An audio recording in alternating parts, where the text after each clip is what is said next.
કહેવાય છે કે કુદરતની ધમાલ આગળ બધી ધમાલ પામર છે। રાજ્યના બદલાયેલા ઋતુચક્રની ભારે અસર અંકલેશ્વરમાં પણ વર્તાઈ હતી। અચાનક બદલાયેલા વાતાવરણને પગલે સોમવારની સાંજના સમયે ભારે પવન ફૂંકાયો હતો અને સાથે વરસાદી ઝાપટાએ જનજીવનને અસ્તવ્યસ્ત કરી દીધું હતું। કુદરતી ધમાલમાં કેટલાક વિસ્તારોમાં ઝાડ પડવાની ઘટનાઓ બની હતી તેમજ વીજ પુરવઠો પણ ખોરવાઈ ગયો હતો, જ્યારે જાહેર રસ્તાઓ પર ભારે ટ્રાફિક જામ સર્જાઈ ગયો હતો। પવનની તેજ રફતાર અને વીજળીના ચમકારા સાથે વરસેલા વરસાદને પગલે જૂના કાંસિયા ગામમાં લગ્ન મંડપ પણ ઉડી ગયો હતો। માત્ર અંદાજે 15 મિનિટ કુદરતી ધમાલમાં જાણે સમગ્ર પંથકમાં અફરાતફરી સર્જાઈ ગઈ હતી।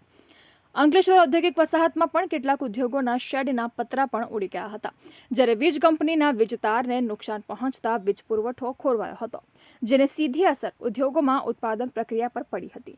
તો બીજી તરફ ડીજીવીસીએલ દ્વારા યુદ્ધના ધોરણે સમારકામની કામગીરી શરૂ કરીને વીજ પુરવઠો રાબેતા મુજબ ચાલુ કરવા માટેના પ્રયાસો હાથ ધર્યા છે। હવામાન વિભાગ દ્વારા રાજ્યના કેટલાક વિસ્તારોમાં હવામાનને આગાહી કરી હતી। વરસાદ અને માવઠાની આગાહી મુજબ ગત સાંજે અંકલેશ્વરમાં પણ આની અસર જોવા મળી હતી, જે સાથે અંકલેશ્વરમાં ગત સાંજે ભારે પવન ફૂંકાયો હતો અને તે સાથે સાથે વરસાદ પણ પડ્યો હતો।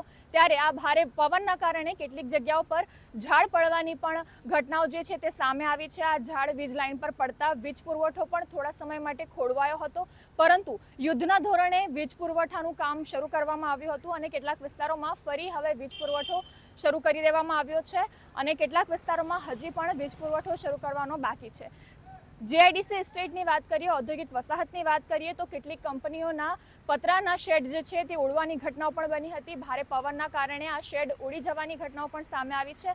હાલ તો કોઈ જાનહાનિ થયાના અહેવાલ સામે આવ્યા નથી, પરંતુ જે પવન ભારે ફૂંકાયો છે તેને કારણે અમુક જગ્યા પર થોડું ઘણું નુકસાન થયા હોવાના સમાચાર સામે આવી રહ્યા છે।